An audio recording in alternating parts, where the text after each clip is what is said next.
दोस्तों, day to day conversation में आपने ऐसे सेंटेंसेस कई बार यूज भी किया होगा और सुना भी होगा, जैसे अगर मैं ना बोलूं तो, अगर मैं ना जाऊं तो, अगर मैं ना सोचूं तो, अगर मैं ना लिखूं तो।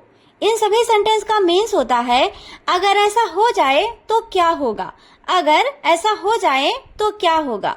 दैट मीन्स इमेजिनेशन किया जा रहा है कि अगर ऐसा हो जाए तो क्या होगा। ये छोटे छोटे सेंटेंसेस देखने में तो बहुत ही इजी और सिंपल लग रहे हैं, लेकिन प्रॉब्लम तब होती है जब हमें इन्हें इंग्लिश में बोलना होता है। दैट मीन्स अगर कोई सामने वाला हमसे पूछता है कि इन सेंटेंसेस को इंग्लिश में ट्रांसलेट कैसे करेंगे, तो हम हमेशा कंफ्यूज हो जाते हैं कि अरे यार, अब हम क्या बोले। अगर यही प्रॉब्लम आपके साथ भी होती है तो ये वीडियो आपके लिए ही है। सो वीडियो के एंड तक जरूर बने रहें, और अगर आप चैनल पर नए हैं तो चैनल को लाइक और सब्सक्राइब जरूर करके जाएं, जिससे सारे नोटिफिकेशंस आपको समय पर मिलती रहें। So without time waste class को फटाफट शुरू करते हैं। तो दोस्तों, इन सेंटेंसेस को बोलने के लिए कौन से स्ट्रक्चर का यूज किया जाता है, इसको जानने से पहले हम सबसे पहले यह देख लेते हैं कि इन सेंटेंसेस का यूज हम कब करते हैं। दैट मीन्स हम यह जान लेते हैं कि इन सेंटेंसेस का यूज हम किन किन सिचुएशन में कर सकते हैं। तो पहला है, जब कभी भी हम किसी बात के बारे में सोच रहे होते हैं। जब कभी भी हम किसी बात के बारे में सोच रहे होते हैं, जैसे मैं बार बार सोच रही हूँ कि अगर मैं उसे सच ना बताऊं तो, अगर वो मुझे मना कर दे तो। अब दूसरा है कि जब कभी भी किसी बात को लेकर हमारे मन में डर या चिंता होती है, जैसे अगर मैं फेल हो गया तो, अगर वह मुझसे नाराज हो गई तो। अब तीसरा है, जब कभी हम किसी को चैलेंज कर रहे होते हैं, जैसे अगर मैं वहां ना जाऊं तो क्या कर लोगे, अगर मैं तुम्हारी बात ना मानूं तो क्या कर लोगे। आई होप ये सिचुएशंस आपको क्लियर हो गई होगी। अब हम यह देख लेते हैं कि ऐसे सेंटेंसेस को बोलने के लिए कौन से स्पेशल स्ट्रक्चर का यूज किया जाता है। तो वह स्ट्रक्चर है, सबसे पहले what if plus subject plus don't plus verb की फर्स्ट फॉर्म प्लस ऑब्जेक्ट और लास्ट में क्वेश्चन टैग। सबसे पहले क्या लिखना है, व्हाट इफ, उसके बाद सब्जेक्ट, फिर उसके बाद डोंट प्लस वर्ब की फर्स्ट फॉर्म प्लस ऑब्जेक्ट और लास्ट में क्वेश्चन टैग। अब चलिए कुछ छोटे छोटे सेंटेंसेस की प्रैक्टिस करते हैं। जैसे पहला सेंटेंस है, अगर मैं ना जाऊं तो, अगर मैं ना जाऊं तो स्ट्रक्चर में सबसे पहले क्या है, व्हाट इफ। तो यहाँ पे क्या होगा, व्हाट इफ, उसके बाद सब्जेक्ट। तो मैं क्या है, सब्जेक्ट, और मैं को इंग्लिश में क्या बोलते हैं, आई। फिर उसके बाद डोंट, फिर वर्ब की फर्स्ट फॉर्म। तो वर्ब को हिंदी में क्या बोलते हैं, क्रिया।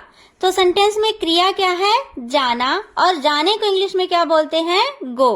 तो यहाँ पे क्या आएगा, गो, और लास्ट में क्वेश्चन टैग। तो पूरा सेंटेंस बनेगा, what if I don't go, what if I don't go. अगला सेंटेंस है, अगर मैं ना सोचूं तो, अगर मैं ना सोचूं तो सोचने को इंग्लिश में क्या बोलते हैं, थिंक। तो पूरा सेंटेंस बनेगा, what if I don't think, what if I don't think. अगला सेंटेंस है, अगर मैं वापस ना आऊं तो, अगर मैं वापस ना आऊं तो।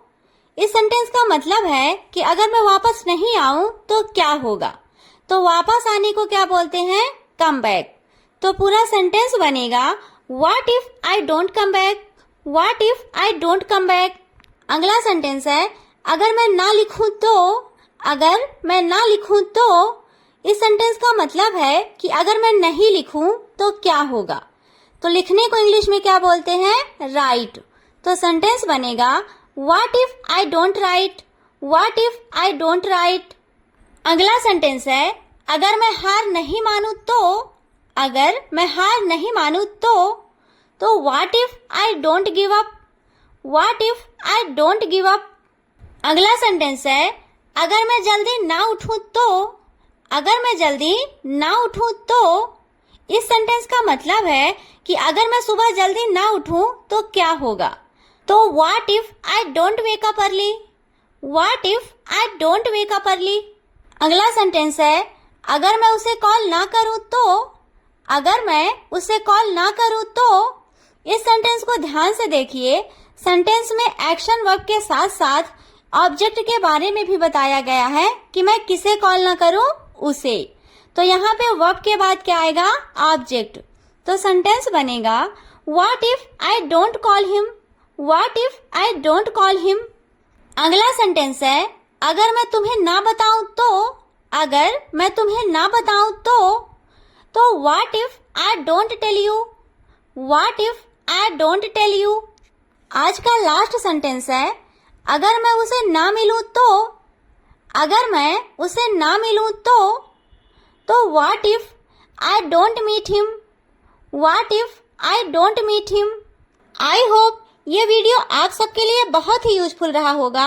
अब लास्ट में कुछ सेंटेंसेस आपकी प्रैक्टिस के लिए, जैसे पहला सेंटेंस है अगर मैं ना करूं तो, अगर मैं ना आऊं तो, अगर मैं ना समझूं तो। इन सेंटेंसेस को ट्रांसलेट करके कमेंट में बताएं। So thanks for watching. Please like, share and subscribe. Thank you.